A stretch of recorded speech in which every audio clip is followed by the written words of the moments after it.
number one. Let's get this underway, and Zig's already banned. I can hear Orc somewhere shrieking he's just despising this whole situation. Zig should never be banned. And what I think is this is a great sign, because what the desk was talking about as well, how much is T1 going to respect TL? Because APA on his champions has looked great domestically. Yeah. He is known for an eclectic champion pool, and coming in to this series, it was kind of the question, is T1 going to respect that? Thus far, the answer very clearly yes. With the Ziggs and the Nico already being taken away. Caitlyn is not something we saw a lot of. It was played, I think, once in play-ins and wasn't very successful there, but it's Gumayushi, and he is a big fan of the champion. And the second thing that I want to look for in this draft, generally between play-ins and the group stage, or in this case the Swiss stage, we see a really big switch up in the priority of champions. And I'm wondering if we're going to see any of that here, if we're looking at maybe an Orianna that made it through the draft this time around, if we're going to see the Rel priority, but no! Yeah, I mean, it's B1. It's got to be the Orianna, right?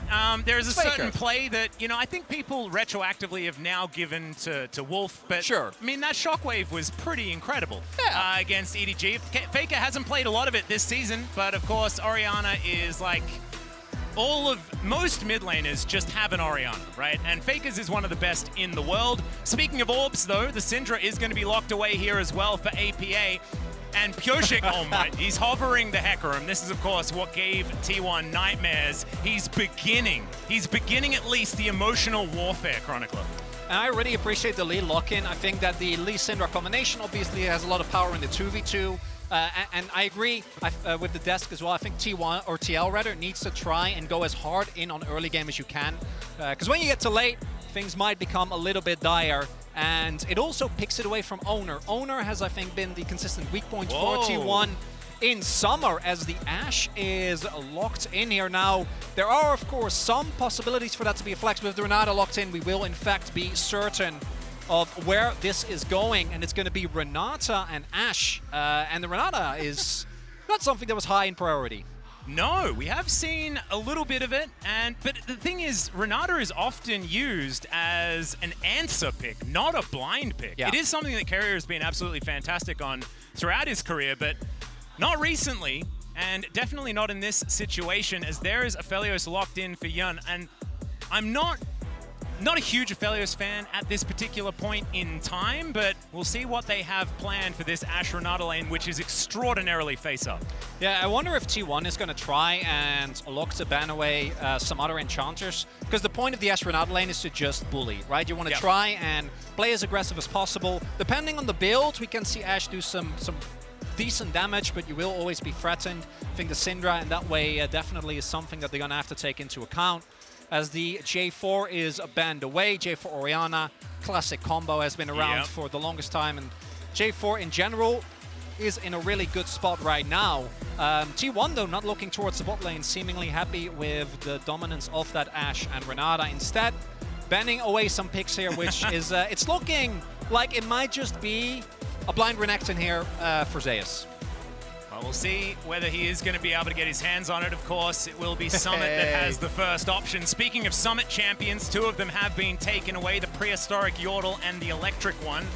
See whether it is going to be more Summit tax that's going to get paid. Things like the Aatrox are coming to mind, but there is the Blitzcrank taken away, protecting that bottom lane just a little bit. And I do think that there is a Crocodile in our future. It's what I'm kind of feeling here. Cassante, of course, still up and available as well, and did see a lot of priority, but instead, looks like Core JJ thinking about a favorite here, as Taric as well. Taric a little bit of a sleeper at this point in time, but right now Core is still considering his options. Yeah, shouldn't come as a surprise. Rel, though, going to be the lock-in in the end. Rel, obviously, I think one of the strongest picks of the tournament thus far. Incredible. A flex pick as well. You just put Lee Sin top lane. Yeah, I knew you were going to bring it up. I mean, it's in my pick'ems, man. I need Lee Sin to be played all over the place. We'll see whether that will come to fruition. It is looking like a blind pick here. The Sejuani, I'm sure will pair with whatever Zeus is picking, but outside of that, not really the greatest when you look at the rest of the comp of T1. Not a lot of ways to activate that. You don't have a melee mid or melee support to try and play with this. Jax.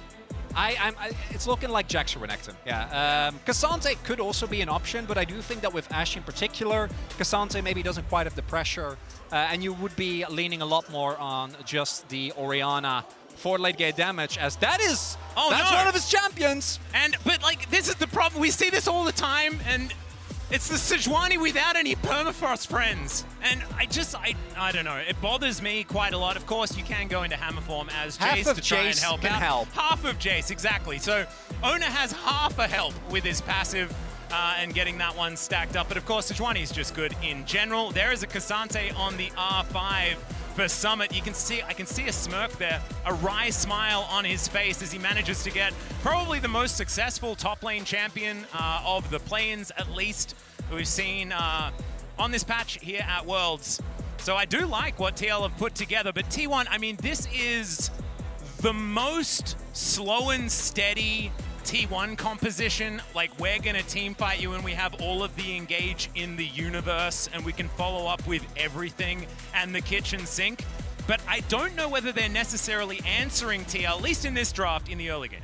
Yeah, I think that for T1, playing around that bot side is going to be really important. And in that light, I think a Renekton would have made a lot of sense because you can leave him alone on an island and be fine. However, the Jace might be drawing some attention. Obviously, the 2v2 with your Lee Sin is going to be good in both mid and top. And as mentioned, the Sejuani, I don't know how good you're going to feel about that unless you're playing through Zeus, but with the pressure that Gumayusi and Keria are expected to have, I think T1 is going to try and leverage that to set up early objectives, and it is really hard to engage into the T1 comp, and I do think that there is a lack of range on Liquid. The Renata in particular actually working out really well there, but if you can catch the T1 comp off guard, right, particularly with something like the Jace, can definitely be a big problem. And I do think TL have a very well-rounded comp. That said, if they're not able to make anything happen around that mid-jungle or mid-top, or a top jungle rather, I'd still be worried for them. I feel like there's going to have to be a lot resting on Summit's shoulders this time around as well. But it is time. Let's get into our very first game of the Swiss stage here at Worlds 2023. T1 taking on TL. Their acronyms so very similar. We'll see whether the gameplay is going to be on a similar level as we get into it. Any expectations for level 1, Chronicler? With these, you could try. I think that Ashe can be really punishing, right, if you're able. But if this was like a Braum instead of a Renata, you know, you're going ham. It's Keria's Braum. I don't want you to say that ever again. Hey, Keria's Braum, when he's not engaging, is great. When he is engaging, it's not necessarily the greatest. But no, I do think that the first action we're going to see more so towards the Dragons, the Heralds, and again, particularly for TL, I want to see how well Pioshik and APA are able to try and play. And how are they going to relieve pressure? Because with this Ashe Keria, or rather Ashe Renata lane, my expectation is that T1 is looking to start bullying very early on and never really relents. And we have seen that T1, this goes back to spring, but that was the style that they were extremely dominant in and allowed them to snowball games in a very unfun experience for their opponents. But now the Ashe player has changed. Very true. In this lane, as of course, Keria moving over to the Renata this time around. Ashe not necessarily a sport as much as she used to be, as the logistics program is being read out to Yun, and he didn't like it at all. Not into it. No, not an enjoyer of the program. Did go Fleet Footwork, so we'll be able to sustain up a little bit, but do have to be ready for the amount of pressure that's going to come out from this lane early on. And especially when you're playing Engage support. Renata is a bit of a, middle of the pack because she's an enchanter, but also really good in terms of counter engage, is that you want to really respect the level 1 so that you actually have a window to go in. And if your health bar is already too low, then that's not really going to be the case. Case in point. Yeah, there's a bit of a handshake there from Keria, is going to get cleansed. So gets a cleanse on a level 1 Aphelios. Things not necessarily going TL's way here at this stage, but as you already illustrated, this is to be expected in that lane. Zeus is going to go to the skies, and Summit is going to look to try and fight back here, but Conqueror procced, and the Jace is having just a great time. Oh, and Owner actually changing his another one pathing. comes through, and now the flash! Keria is just throwing out abilities and getting summoner spells. Do note though, Pioshik starting upside of the map. We're going to have opposite sides here. as there might be a dive onto Summit, but Guma and Carrier, are they going to be okay with Pioshik moving in? Yeah, Summit trying to deal with this minion wave, but it is just too big. They do manage to get a teleport out. Can they kill him in time? That is going to be the 1-for-1 as now the stun comes in. It's a 2-for-1 and TL trade up. Now Pioshik making his move towards the bottom side. The Q's going to land. Gumayushi's in so much trouble, and Core JJ just said, I take down this team. It's my job, man. And TL coming up huge early. Yes, Yon and Core get pushed in, but it seems like T1 wasn't ready for the gank coming in from Pioshik straight from his red buff down to the bot side. And then here, I think Owner just a little bit slow. It actually gives plenty of time for Summits to level up, regain some health, and then level 3 this early on. You just can't tank the turret. And if that's a 1-for-1 trade, maybe you take it, but now it's a big win. And then here as well. Oh, the flash. That's very unfortunate there for Gumayushi. Getting caught in the CC regardless. Core JJ just crashing down on him, and we're starting off with a 3-1 in favor of TL. And I want to go back to a conversation that I had with Jat. He referred to this earlier on. And we were having the chat, and I was telling him, like, if the game goes, TL gets an early lead and then T1 stabilizes in the mid game and wins, do you think that that's an expected outcome? And he was like, yes. But the other option is TL just keeps up the pressure. They just keep going and then they win. Or they, you know, there could be a throw situation or something like that. Zeus is fighting against Summit here towards his top side. Still, Summit not having the greatest of times up here, but Owner, I mean, he's got a pretty nice tent up here, as it turns out. He does. And we'll see if this dive tent is better. Pioshik will get spotted, so I think that should be enough reason to maybe call it off. But I think the goal for T1 here is just to deny as much CS and experience as possible. Maybe pick up a plate as well, and they will be able to do that. But with Pioshik having the top side, dive not going to be repeated here. And yeah, T1 clearly came into this game trying to play as lane dominant as possible. And I think TL's response thus far, not too bad, but when you look at the CS, even with that play towards bot side, you do see that the dues are still being paid and that this Ashe Renata lane is still really impressive to play into because Yon is still very far behind in CS, and when we look at the actual gold, it's been equalized. Yeah, it certainly has. In this mid lane, APA has been playing fantastically. Of course, didn't play a whole lot this year for TL. And there's a shockwave. As I say it, he takes a whole bunch of damage, so perhaps the caster curses could just stop. And Pioshik looking for an opportunity here onto the Sejuani. He's going to be spotted there on the control ward, and Ono just says, no thank you, not again. Gumayushi is going to find some frost shots onto Core JJ, gets the crash down, but Pioshik is still just trying to run away from Ono. Doesn't get the Arctic Assault over the wall. Faker was coming down. Not going to be able to find him. So far, relatively smooth sailing here for TL, but we haven't seen any more of those aggressive plays that T1 tried to pull off in the early stages, and I think that we're probably just going to see some cool, calm, and collected gameplay, try and get these lanes worked out, and then set up for some of these objectives. And I think that's the biggest difference. Even with the early gang or the early kills going the way of TL, we already have 2 plays down in top, 1 play down in bot as well. So T1 are able to still trade pretty decently in terms of gold. Pioshik also, the constant attention that he has had to pay to his lanes has been working out, right? Forwarded the gank on top side, forwarded the gank just now on bot. Because I think that Owner might have otherwise had an angle with the complete vision denial, but it also has meant that he hasn't really been able to have the early impact, and with Lee specifically, particularly against something like a Sejuani, you're really trying to be on the front foot. You're trying to be proactive. Once you're playing reactive into Sejuani, it's not the end of the world. We have seen Lee's be able to still have a big impact when we get to the later stages of the game, but it does mean that TL, playing mostly responsive, are still going to suffer when it comes to these plates and to the CS. Yeah, and here on the bottom side of the map, you were talking about plates going down on the top side. Minions just being denied here. The Ashe Renata, of course, pretty good at it. But Gumayushi Carrier, oppressive early games, kind of their bread and butter. And it looks to be going just fine here at this point. Summit, good ward, should be able to spot out Owner as he moves on in, and there it goes. Maybe a 2v2 down, but this could be some Summit baiting here towards his top side as Pioshik is making his way in. The back is going to come through, and now Pioshik's going to know that he'll have an opportunity. Full vision in this area. Zeus is going to move his way down. Feels a little bit frightened as to what could be the possibilities. Koshik paying some attention. No Shock Blast going to make its way into the Tri-Brush just yet. Zeus does turn back up again. On vision. Summoner's ult. There it is, and now Koshik is coming down. There, the all-out comes through. The Q's going to land, and Zeus, he knows that he's dead. The Q's going to land beforehand, and Koshik gets another. Really nice setup there. The early ward from Summit showcasing where Owner is. And Summit with the Cassante has the capability to drag Zeus back. Set him up for Koshik. Much needed kill. TL, I think, needs to make this game as fast as possible.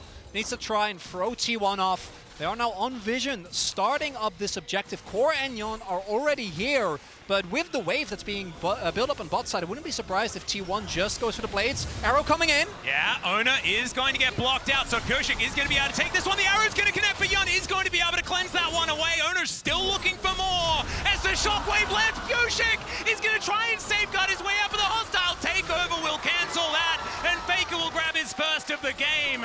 TL trading the Rift Herald for just a kill. You're probably all right with it. Alternative, Summit also went and caught that bot wave. Now they are continuing to play. APA does have teleports. Yeah, 4 versus 3 potentially. No more shockwaves, so they don't have to worry about that orb quite as much. So APA will be able to keep his friends alive for now. Very nicely done, and I'm starting to feel like, you know, TL doing okay. I was a bit worried about that that Herald play, absolutely. But right now, the goal is very, very even. And we'll see where they place down the Herald. Haven't really been able to do a whole lot of damage to turrets outside of a plate in mid. APA, at least in the laning phase, doing a good job here. And if they can actually use that to maybe set up a dive right towards that mid lane and go from there, could be big. As we take another look at this, I really like the setup for this play. Zeus went to pick up some fruits, comes back, and is delivered into the waiting arms of Koshik. And this is basically a zero-risk play for TL because they knew where Owner had been. And then here, you know, you end up giving up a kill, but I do agree with you. I think you take that any time. The value that Herald provides is going to be very nice. And with the mobility and a core standing guard, even though they do have to invest 2 flashes, giving up 1 kill, not the end of the world. The flashes, though, if we do have another fight coming up soon, that might be a problem. We'll see when that fight is going to occur. Currently, no dragons have been secured. Of course, there's only 1 dragon at this point in time. However, has not been looked at just yet. Yeah. JJ looking for this top side of the map as Owner is in position. Bit of a lane swap has come on through as Summit getting punished here underneath the turret. Another plate could fall, but no, the minion is going to be dealt with. Kamushi's going to have to wait for the next round, but I don't know how much more of this Summit can actually take. And he just used his teleport to get down there. And I think Summit should still be relatively safe, but if he's not getting any help, he can try and clear. Zeus might be targeted here again. Does have flash available. Yep, Q going to connect there from Yun as now Zeus realizing that Core JJ's there. He's going to flash out of the way. Oh my goodness, Core JJ almost falls, but not quite enough there from Zeus to make him take 2 turret shots. Could have been a disaster. However, no one is going to fall, and Zeus does have to use his flash. We do have Koshik making his way over, even with Owner being there. Looks like TL, at the very least, is going to drop the Herald here. Yep, there is the Glacial Prison. Yun is going to be able to get out of the way. The arrow is going to sail by majestically, and the Rift Herald is going to slam its way through. Moonlight Vigil comes down, still a lot of damage offered back here by T1, and that will deter TL from coming on through here, but still, plate gold does go over. Such a good response though by T1 because TL trying to overload the top half of the map, not actually getting the kills. I hope we get some replays because there was a lot of nice work done there by TL, or T1 rather, to dodge all the skill shots, make sure that Zeus stayed alive. But on the flip side of the map, Guma and Carrier can just keep going. Carrier just went for the offensive ignite just to keep Summit as low as possible. And it does mean that even with the Herald, gold will be slightly in favor of T1.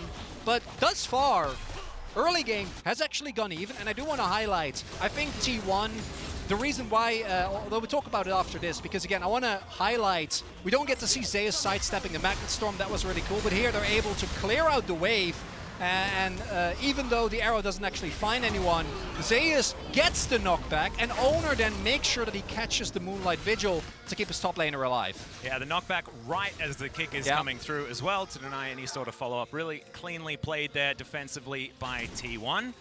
Not going to be able to net them any kills, only a 500 gold lead here, which is nothing to write home about whatsoever. Although postage pretty easy currently for most of the players on the Rift. Some are just clearing out waves. I do want to see TL keep up the tempo I agree. here in this game. And I want to see a little bit more out of APA. Of course, the Syndra, fantastic for just one-shotting carries, things like this. But as the game goes on, the utility that Orianna provides is going to give a little bit more from that mid lane. It's hard to match. Also looking together how we can sync up with Core. I think that the Crashdown combined with the Scatter of the Week can single-handedly win you a team fight. As Yon does have red-white. Yeah, Q going to connect there from Pyosik, but Owner is going to be able to Arctically assault his way out. And now this Dragon is getting some attention. Wards everywhere. Arrow going to connect onto APA. The hostile takeover comes through, and there is the chaining of CC. I don't know what you're supposed to do in that moment. I think you just have to accept that you're going to die. That's precisely what happens. Yeah, I think you have to flash the arrow. Yeah, that's really the only outplay on that one. APA unfortunately going down. Summit gets himself a snack. First Drake is going to go over to it's setting up for a Cloud, which I am loving. Ooh. Yeah. Oh, Earth, Wind, and Fire? I know. To That's start your off the favorite. Swiss stage? It's not my birthday. So come on. Yeah, as we take a look at the Muscat lane economy snapshot, the big benefactor of everything that has happened thus far is Guma, because while Yon has been dragged around the map, right? They did the lane swap, they get the Herald, they tried some aggressive plays, but didn't quite work out.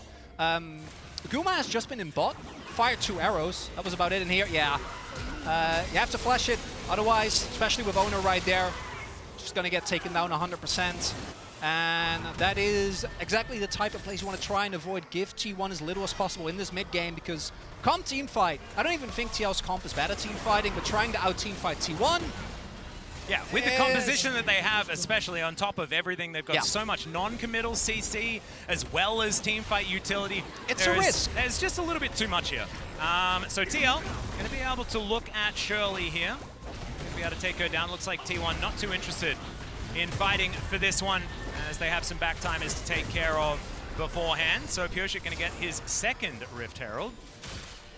And TL should be able to try and use this to break open one of these lanes. Currently, they haven't taken any turrets just yet. The bot lane outer has fallen, so first brick goes to T1, contributing to their gold advantage that they do have to the tune of about 1,000. Arrow going to fly through, hits Carrier, hits Owner, and almost hits APA. This time he's going to flash it. That's very unfortunate, because even though he stays alive in this instance, they might try to go for a play on Zeus here. Wait, yeah, there's the Scat of the Week onto Zeus, taking a lot of damage. The Unleashed Power comes through, and Pyosik's going to take away the kill. Just barely. Not enough there, so requiring the Sonic Wave, but really nicely done here right after he had to burn the flash. He was necessary, okay? Absolutely. Pyosik was essential to that play. Really nicely done by APA, able to get the best out of a bad situation. Zeus going down a third time now, and means that TL still remaining close in gold, and because top lane turret was already low from the continuous pressure that was applied there by TL, they're able to get the top side turret. Might be looking towards play on Faker. Pyosik does have his ult. Yeah, there is the Warthog flash. Scat of the Week not going to be able to get the stun there, though, as Pyosik is going to be the target here. Faker wanting some revenge, gets the flash out of him in trade for the shockwave, as now Zeus is looking to put in some support as well. Not going to be able to catch up. TL with 3-man strong here in the mid lane against the 3 of T. Oh! The flash forward from Zeus is going to be scattered. APA doesn't have a flash of his own, though, as the shockwave was looking to grab Pyosik, but they'll get the free kill on the Syndra. APA not able to make his way out. And particularly on such a long lane, between the speed up from Faker plus the speed up from Jace, as Core goes in. Storm, that is going to be the hostile takeover, though. It's Gumyushi's just raining hell down on Core JJ. He's going to be the first one to fall, but Summit does get the all-out onto Carrier. Not going to be able to bail himself out of this one. Bit too expensive, but the Q3 is going to connect, and now Gumyushi's in trouble. The arrow's going to connect onto Young, but it was Summit that was the problem. And TL will answer back beautifully in mid. And TL, not scared of what's happening in topside, immediately pulled the trigger in mid. You saw Guma there as well. I think a second of hesitation, like, oh, can I maybe help Carrier? Can we try and chew through this Cassante? The answer would have been no, but that moment of hesitation, Summit is able to completely capitalize on. And initially, it's a bit of a question, do you have enough damage with just the Cassante there? But fortunately, even with Keria able to stall out the play a little bit, Summit able to make his way over, get on top of Keria. The bailout not going to be enough to save him. And actually predicting, right? Gumayusi trying to dodge the Q free, coming up huge. Well done there, and it means that still 18 minutes in, gold looking even. Now CoreJJ will find Ona. Going to get a shattering strike off as Goshik looking for Faker underneath the turret. Is going to get kicked into the wall as APA will just unleash the power and is going to reign supreme as far as the Orb Lady is concerned in this game. Summit be able to get himself into this mid lane once again, but that one is not long for the world, especially with this large minion wave. Summit's just going to have to watch it fall down. Ona to provide some support as well. And the map, something that TL hasn't necessarily paid as much attention to as the handshake does come through. That's going to be a miss on the Glacial Prison though. And so Summit's going to survive, but the inner turret is not. Yeah, T1 is really playing with reckless abandon. Like, we haven't seen this since spring. They're just giving up people left and right just to try and get these objectives. Owner might be in a tough spot. Yeah, there's the scat of the week, but TL not wanting to bite it off more than they can chew, especially with Yun not quite there yet. The Dragon will be big, and T1 is set up around this objective. Not the best weapons here for Yun. See if he can get, but there's no Faker, right? No TP available. Yeah, that's going to be Goshik locking that one down. It is going to be a Cloud Soul this game as well, so I guess it is my birthday. I don't need any more of those, though. I'm getting old. I'm loving it. Yeah. Earth, Wind, and Fire, everyone. Let's groove tonight as Gumayusi going to be clearing out this mid wave. Let's have a look at the replay once again. There's quite a few things to get through. And the big thing here is that, as we wanted to see from TL, they are continuously going for plays. And you see here the power. Like, what do you do as Faker? Particularly if you don't have flash or any backup. You can't outplay that. The moment that Pioshik lands the kick, APA guarantees the scatter, and the damage is always going to be enough, Merc treads or no. And it's the kills where TL really has been able to get the better of T1. Now, both these teams have a habit when it comes to Barons. Yeah. And very recently, it's been far more TL that have been going for those. In their playoffs, they were reminding us of some T1 of old. Just, it's hit 20 minutes, Barons on the map. Let's go there. Why not? Let's try and kill it. It hasn't necessarily been T1's MO towards the end of this year, though. But of course, they've had a fair few struggles there, so maybe some of the confidence played into that. T1 now going to have the opportunity to look over there, and they can at least clear out some vision. So as it stands, I want to pull us back a little bit, Chronicler. Yeah, there's been a lot going on. Chad said 90-10 on the desk. Mm-hmm. Yes. Current game state, where are you putting it now? Knowing the two teams, I don't know, like 70-30? That's what I was thinking. Yeah. Look at us. It's like we've it together before, and we know a bit about each other. TL does far. I carry a big ultimate. Make sure that Guma doesn't get bailed out by the Renata, because I do think that when you look at the damage, T1 definitely has so much burst available to them. But then also on top of that, you have the sustained damage of an Ashe, who even with the deaths that Guma has sustained, picked up, I don't know how many plates it was, but yeah, a lot. It's a lot. And that's a 50 CS gap basically for Gumayusi as well. And so he's just happy Ashe. Died a couple of times, but it doesn't really matter because the bank coffers are still full. Faker with control of this Baron area, going to make his way towards the jungle. It is extraordinarily empty at this point in time. Ona finds Summit. And Summit just going to go back towards this bottom side of the map and try and clear up these minion waves. CoreJJ finds Faker once again. Shattering Strike going to come through, but he's going to be pulled back by the Shockwave. The Dissonance comes in. There's the Magnastorm as Faker is pulled forward. Can he find the Clockwork Wind-Up? He doesn't need it because he's got command attack, and that is going to be the kill going over. Carrier gets an assist as well and managed to get the shield down, but I'm going to almost give it a solo kill as Yun going to have to get out of the way of that one once again. Glacial Prison in trade for the cleanse. And T1 not pulling the trigger, so it's just going to be a kill. Not the end of the world for TL, but if you do this a few minutes later, if maybe more members of T1 are in the area, I don't think you're going to get away with just a kill in that situation. And this is where you see Faker went for Ludens as well as Voidstaff. So even against one of the tankier members of TL, you just shred through him in seconds. Faker actually investing in his flash here, otherwise the arrow might have been enough. If Guma can get that as, the teleport here. Yeah, now Faker, as you just mentioned, does not have his flash available. The Dissonance doing a fair bit of work there because of the damage build. As Scatter the Weak is not going to quite find the man in the mid lane. Kosher going to get slowed down, but he connects the Q, and I have a feeling that even Faker's not going to be able to make his way out of this one. He's had some daring escapes before, but without flash, Orianna doesn't exactly have too many methods, and now the TL Baron that we were just talking about, they're going to consider it here. The rest of T1 are in the area. Faker has teleport. There's 30 seconds on TL to make this play, and if they can lock this down, it could be a huge advantage for them. They need to keep Owner out of this pit, though, as APA, he's going down low. Core JJ looking for his opportunity. Can he play bouncer? They get him out of the pit, and it's going to be Pioshik that locks down the Baron. Can they win the fight, though, is the question. The hostile takeover gets the kill, utilizing Yun to kill APA. It's a disaster for TL, and Zeus, he knows it. He's flashing over walls. Yun's going to be able to pick up one, though, with these chakrams. I have a feeling that that might be all he's going to be able to get, but let's see what he can do here. Uses the last of his mana on the moonshot. And yeah, he's in an alcove, and I don't know whether he's getting out unless it's via the death chamber. So there it is. Going to be the kill lockdown by Zeus. Faker TP to bot. Oh yeah, he knew that one was done.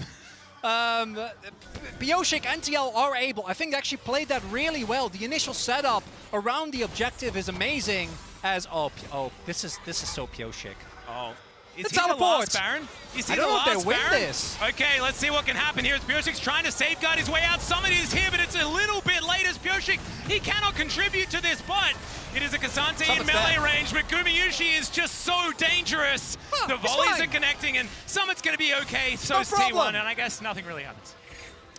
This is the type of game I want to kick off Swiss stage. Absolutely. A lot is going on, and it starts off, if you're a T1 fan, you've seen this one before, but this time around, there is no cross-map play. There is no grand plan. Faker just dies. And I really like the proactive use of teleport here from Team Liquid to then set up the Baron. The downside is there is still 4 people for T1, and a lot of resources have to be invested to take out Owner. The poke from Ashe and Jace is so pivotal. I actually would have loved it if TL here just go all in on the engage, right? Summit's all out was absolutely fantastic there to get rid of Owner. Because the follow-up engage from T1 is a disaster for Liquid, right? And if they also had gotten the Baron, it would have been a complete wash. But instead, I think TL, the fact that they are able to hold on to one of their Baron buffs is nice, but I don't think, it's a minus 600 Baron power play. The Red Bull Baron power play has seen better days. Yeah, it's somewhat. It's not exactly the greatest debut of the Red Bull Baron power play for the Swiss stage. However,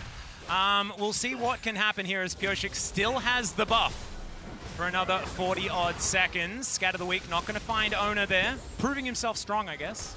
And Summit going to clear out this mid lane. Still Outer in the mid lane, up and available here. TL going to have to try and break that one open. The map really has been their worst enemy as T1 have really opened it up for themselves. And I think that's starting to provide a bit of a problem here for the North American representatives.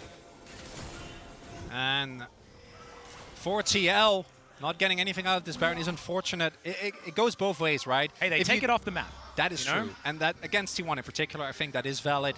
At the same time, though, the standing gold can be a blessing and a curse. If you ever do get a decisive teamfight win, you immediately can balloon up to pretty ridiculous amounts, particularly if you would have had the Baron buff still on anyone that wasn't Pioshik.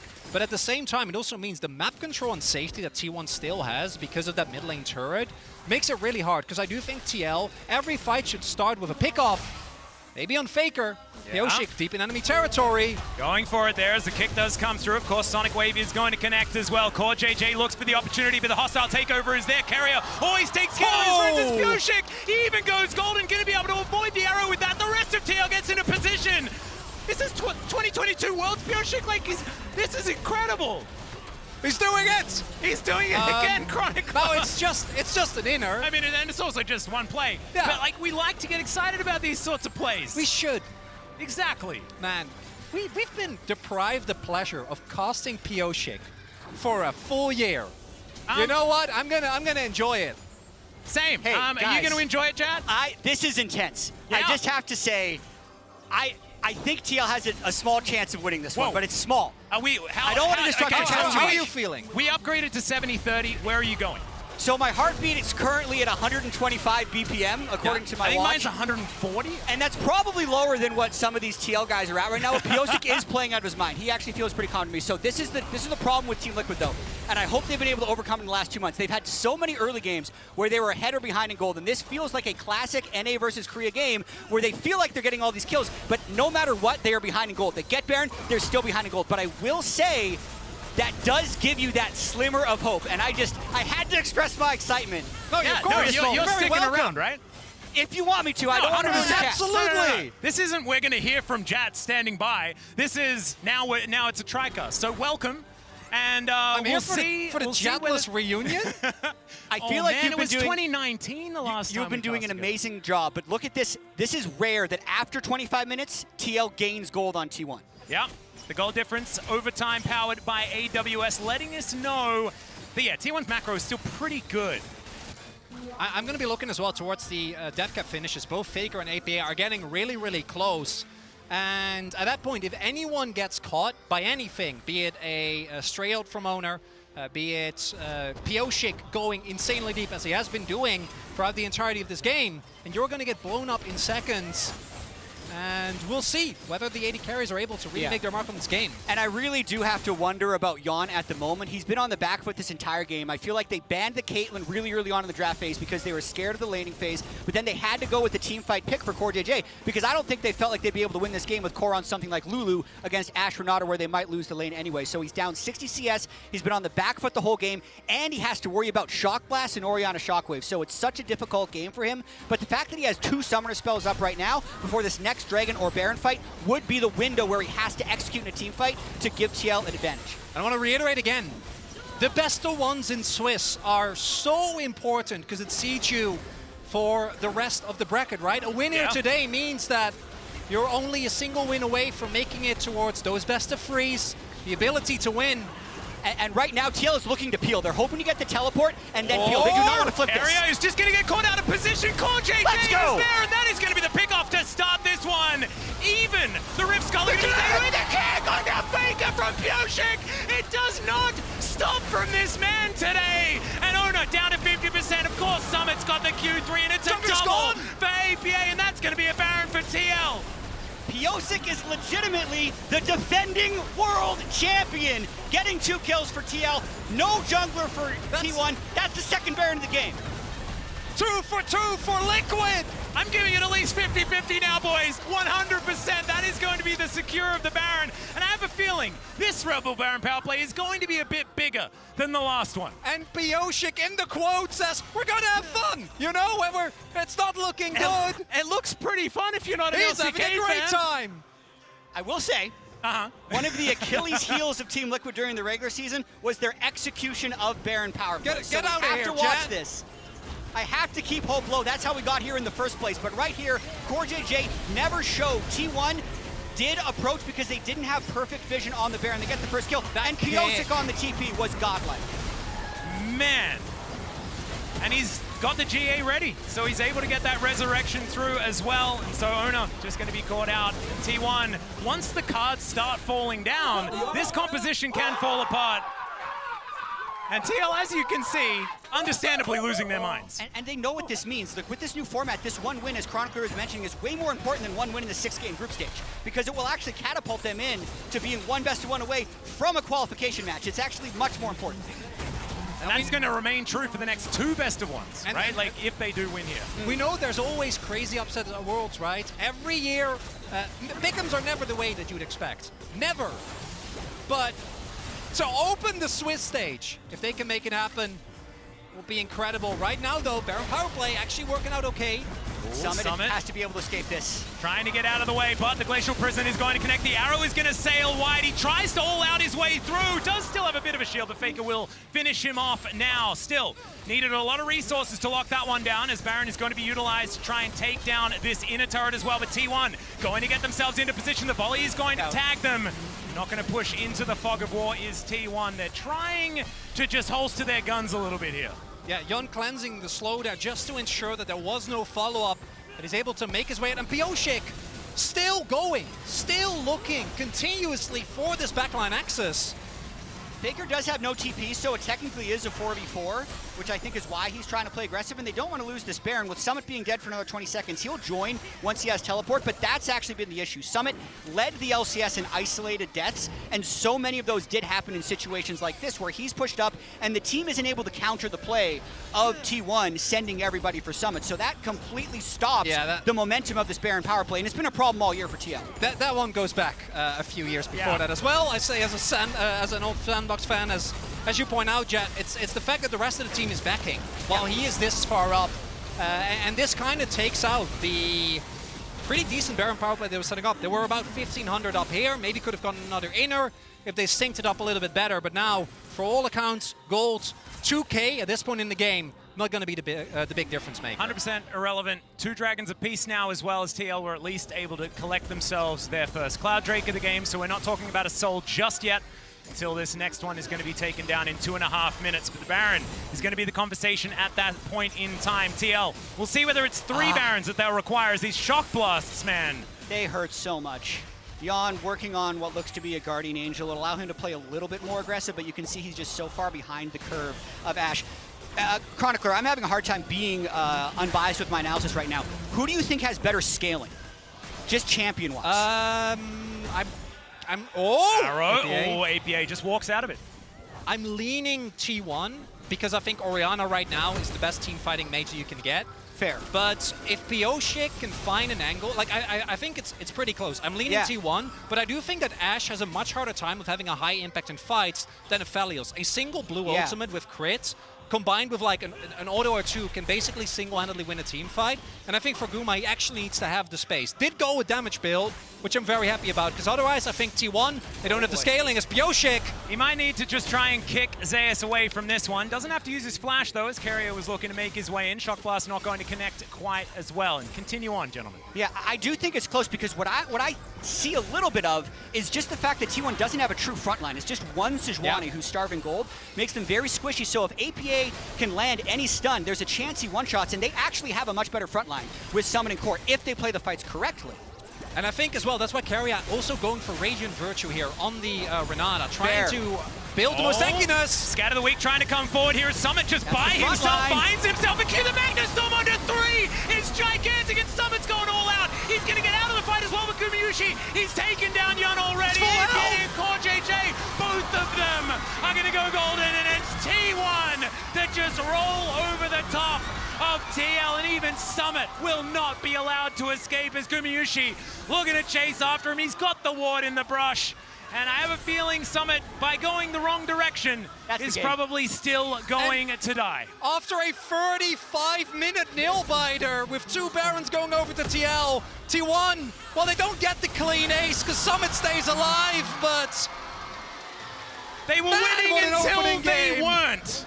Chronicler, and that is going to be the Nexus turrets falling down. Our observers following the story of Summit, but it's the Nexus that needs to be addressed, and T1 are going to take the first game of Swiss. We're going to need a ladder for you, Jad, by the way, to get back up to the analyst desk, I think. That's a great way to start Worlds. Yeah, it actually is. It was an amazing game. TL played their hearts out. T1 clutched up when they needed to in that final team fight. And you guys did a great job. Thanks for having me. Oh, thanks for coming, Jab. We needed you. Glad you were here. And if you thought that after the World's Finals, the nightmares of T1 players were going to be haunted by Pioshik, I know they won, but I guarantee you, I think I think it's perfect. I think it's absolutely perfect, because this is actually kind of what we were thinking. We thought, like, we knew, like, Summit's always just a god of the early game. Teams that he's in are always just really good at the early game. It's how TL have been so good in the victories that they found. They were successful yet again, but T1, all they